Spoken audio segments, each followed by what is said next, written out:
स्वस्ति श्री गणेभ्यो नमः। अयं सरस्वत्यै नमः। ओम नमो भगवते रुद्राय। आप समस्त शिव साधकों को प्रणाम। मैं पंडित गिरीशानंद शास्त्री आप सभी को प्रेम भरी ओम नमो भगवते रुद्राय। ज्येष्ठ कृष्ण पक्ष पावन पवित्र अमावस्या, जिस दिन किया जाता है प्रेम भरा व्रत, अद्भुत व्रत, दाम्पत्य जीवन को निखारने वाला व्रत, प्रतिष्ठित व्रत, वट सावित्री व्रत। देश विदेशों में आज भी सनातनी इस परंपरा को प्रत्येक मेरी माँ, प्रत्येक धर्म पत्नी अपने पति के लिए, बच्चों की सुख समृद्धि के लिए यह पावन पवित्र वट सावित्री व्रत को अपनी परंपरागत अनुसार करती रहती हूँ। अब वट सावित्री व्रत इस वर्ष 26 मई को किया जाएगा, क्योंकि अमावस्या तिथि में वट सावित्री व्रत का संपूर्ण सम्मूलन पूजन किया जाता है। इसलिए 26 मई को दिन सोमवार है और दिन में 12:12 से लेकर अगली दिन 27 मई तक आपको सावित्री व्रत अर्थात कि अमावस्या तिथि का प्रभाव देखने को मिलेगा 8:30 बजे के मध्यस्थ में। उसके तदुपरांत 27 मई को अमावस्या तिथि का जो प्रभाव है वह खत्म हो जाएगा।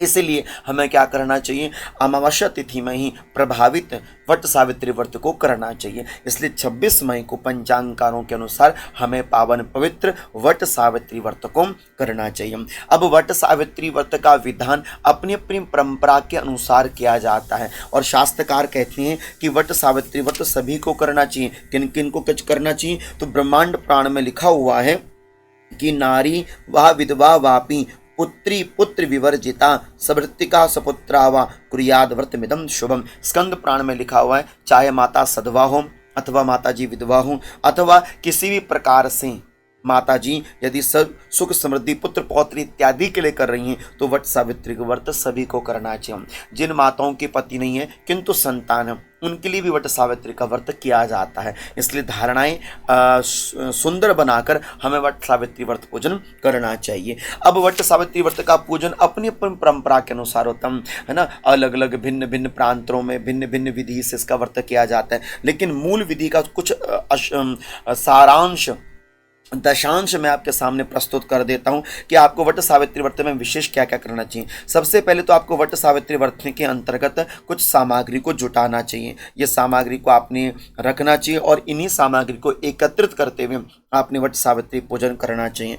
आपके सामने सामग्री है, आप इन सामग्री को नोट डाउन कर लीजिएगा, है ना। इसमें मूलतः लाल वस्त्र, रौली और अक्षत जो है, साबुत, लाल पुष्प इत्यादि आपको मिल जाए, धूप दीप, है ना। तिल के तेल का आपको दीप लगाना चाहिए। इस तरह से आपने एक सूत का धागा, कच्चा सूत का धागा भी रखना चाहिए। 16 श्रृंगार की वस्तु सामग्री इत्यादि रखनी चाहिए। थोड़ी सी विशेष और विस्तार के रूप में देखा जाए तो आप 2 बांस के टोकरियाँ रखते हो, उन दोनों बांसों की टोकरियों में आप सप्त धान्य भरते हो। एक में ब्रह्मा जी, एक में माता सावित्री और सत्यवान का पूजन किया जाता है। तो इस प्रकार से सर्वप्रथम आपको पूजन की सामग्री की व्यवस्था को करना चाहिए। पूजन सामग्री की व्यवस्था को पूर्ण करने के तदुपरांत फिर आपने अपनी पूजन को प्रारंभ करना चाहिए।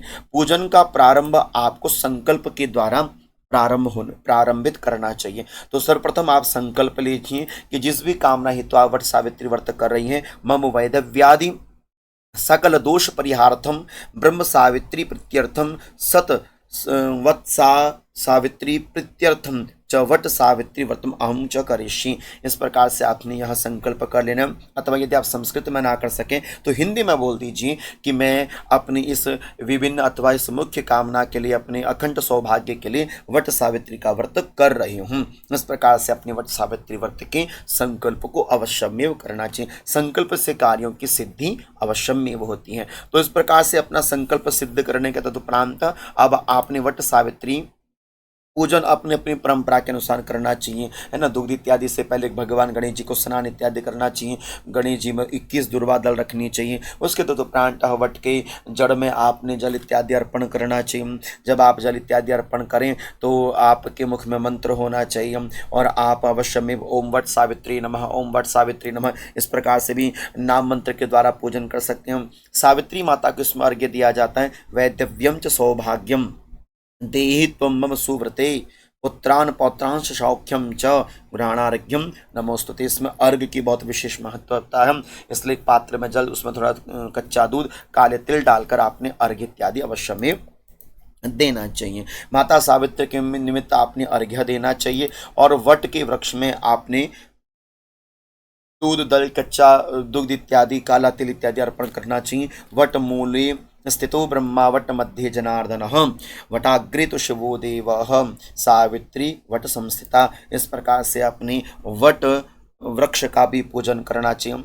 यदि हो सके तो आप वट वृक्ष के नीचे बैठकर मंत्र का जब अवश्यमेव करें। देहि सौभाग्य आरोग्यम देहि में परमम सुखम रूपम देहि जयम देहि यशो देहि दिशो जयी। इस मंत्र का अवश्यमेव जब करें। यथा शाखा प्रशाखा विवृद्धि असि तुम मही तले तथा पुत्रेश्च पौत्रश्च संपन्नम कुरु माम सदा। इस प्रकार से इन मंत्रों के माध्यम से विविध रूपेण पूजन संपन्न किया जाता है। 7 बार, 21 बार, 108 बार इत्यादि अपनी अपनी परंपरागत अनुसार हम आपने देहि सौभाग्य आरोग्यम देहि में परमम सुखम रूपम देहि जयम देहि यशो देहि दिशो जय इस मंत्र के द्वारा अथवा ओम वट सावित्री नमः इत्यादि बोलते हुए आपने कच्चा सूत लपेटना चाहिए। सौभाग्य की कामना आपने करनी चाहिए। वट सावित्री व्रत का मूल जो शास्त्रकारों ने बताया कि इसमें 3 दिन का परहेज किया जाता है अन्न से और उसमें उपवास किया जाता है।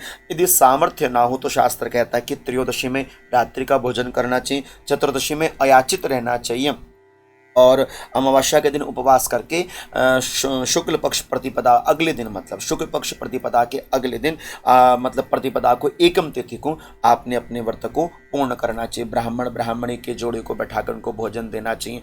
जो ब्राह्मणी है उनको आपने अन्न दान, वस्त्र दान, 16 श्रृंगार इत्यादि दान करने चाहिए। आशीर्वाद इत्यादि ग्रहण करके मूल सामग्री आशीर्वाद के रूप में उनसे कोई मांग के सिंदूर की टिकिया मांगनी चाहिए ना, जो सिंदूर सूखा सिंदूर होता है ब्राह्मणी से आशीर्वाद के रूप में प्राप्त करना चाहिए।